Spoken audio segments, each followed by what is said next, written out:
अस्सलाम वालेकुम, hi guys. आप देख रहे हैं फन ऑफ फूड और आज मैं आपके लिए लेकर आई हूँ हड्डियाँ खुडियाँ बनाने का तरीका। हड्डियाँ खुडियाँ वही होती हैं जैसे हम बड़े की कुर्बानी करें तो तब हमारे घरों में बड़ी बड़ी हड्डियाँ जो हैं बच जाती हैं, हमें पता नहीं चलता इसका क्या बनाया जाए।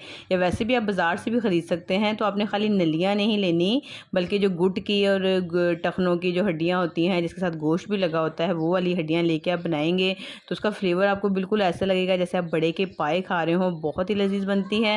रेसिपी पसंद आए तो लाइक का बटन ज़रूर प्रेस करें। तो बिस्मिल्लाहिर्रहमानिर्रहीम। तो सबसे पहले बहुत ही सिंपल आपने एक काम करना है कि हड्डियों को उबाल लेना है सिर्फ नमक डाल के। तो ये देखिए मैंने नमक डाल के हड्डियाँ उबाल ली हैं। इसमें अभी इसका सूप भी बचा हुआ है, ये देखें। तो ढेर सारा पानी डाल देना है जिसमें हड्डियाँ डिप हो जाएं और 4 से 5 घंटे हल्की आंच में इनको पकने के लिए छोड़ दें। और यहाँ देखें इनके साथ अच्छा खासा गोश्त लगा हुआ था हड्डियों के साथ। उबालने के साथ ही वो जो गोश्त है बिल्कुल हड्डियों से अलग हो गया है, हड्डियों ने जैसे गोश्त को छोड़ दिया है। इतना ज़्यादा आपने इसको पकाना है, खूब इनका लबाब निकल आए, खूब बरक निकल आए। ये देखिए मैंने सारी हड्डियों पे से जो गोश्त की बोटियाँ लगी थी वो मैंने साफ़ करके निकाल ली हैं। कोई बड़ी बोटी हो तो चम्मच ऐसे छोटा कर लें। और जो नलियाँ थी उसमें से मैंने ये देखें मिर्च निकाल के अलग प्लेट में निकाल ली हैं। जो फालतू हड्डियाँ हैं वो बिल्कुल ज़ाया कर दें, जो आपको लगे कि सही हैं वो आप बीच में डाल सकते हैं। अब इसका एक मसाला तैयार करना है। अदरक है, लहसुन है और प्याज है। तो ये 4 से 5 किलो हड्डियाँ थी क्योंकि ज़ाहिर है हड्डियों का वज़न ज़्यादा होता है। तो हड्डियाँ तो ज़ाया हो गई। जो गोश्त बचा है उसमें सिर्फ 2 प्याज मैंने डाले हैं मीडियम साइज़ के और 1 बंच लहसुन का, 1 इंच का टुकड़ा अदरक का, उसे मैंने फ्राई करने के लिए रख दिया है मसाले को। साथ ही ये देखिए मैंने ली है 1 पाव दही। दही मीठा होना चाहिए। इसमें मैंने डाल दी है 1 से 1.5 टेबलस्पून तक मिर्चें, 1 टेबलस्पून पिसा हुआ धनिया जाएगा, 1 टीस्पून जाएगी इसमें हल्दी और 1 टीस्पून ही मैंने डाल दिया है गरम मसाला। क्वार्टर टीस्पून मैंने कलर के लिए डाली है लाल मिर्च और 1 क्वार्टर टीस्पून ही मैंने नमक डाला है क्योंकि नमक मैं पहले हड्डियों में डाल चुकी हूँ। और बस इसे मिक्स करके इस मसाले को रख देते हैं साइड पर।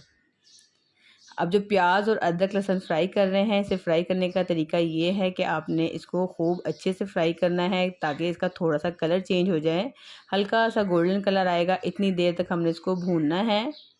इसका जो बिल्कुल कच्चापन है उसे ख़त्म कर देना है। तो देखते ही देखते देखें इसका कलर जो है वो गोल्डन कलर का हो गया है ऐसे, और बड़ी प्यारी सी इसमें भुनी भुनी खुशबू आ रही है। अब हम क्या करेंगे, जो दही वाला मसाला है, जो हमने दही में पाउडर मसाले डाल के रखे थे, वो सारे मसाले मैंने इसमें डाल दिए हैं।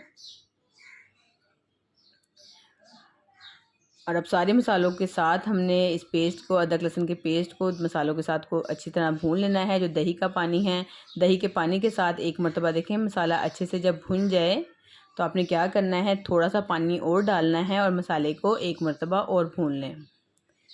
तो यहाँ मैंने आधा कप पानी मज़ीद डाल के इसे एक मरतबा और भून लेना है। इस तरह क्या होगा कि प्याज और अदरक लहसुन पहले हमने खूब अच्छे से फ्राई कर लिया था, उसके बाद 2 मरतबा मसाला भी भून गया है, ऐसे दानेदार बन गया है। बस इतनी प्यारी उसमें खुशबू आ रही है। अब बस सिंपल अपने क्या करना है, जो हड्डियाँ हमने उबाल के रखी है, उसका गोश्त अलग कर लिया था, वो बोटियाँ मैं इसमें डाल देती हूँ। इसमें सूप भी डाल दिया है। अभी जो बचा हुआ सूप है वो भी मैं इसमें डाल दूँगी।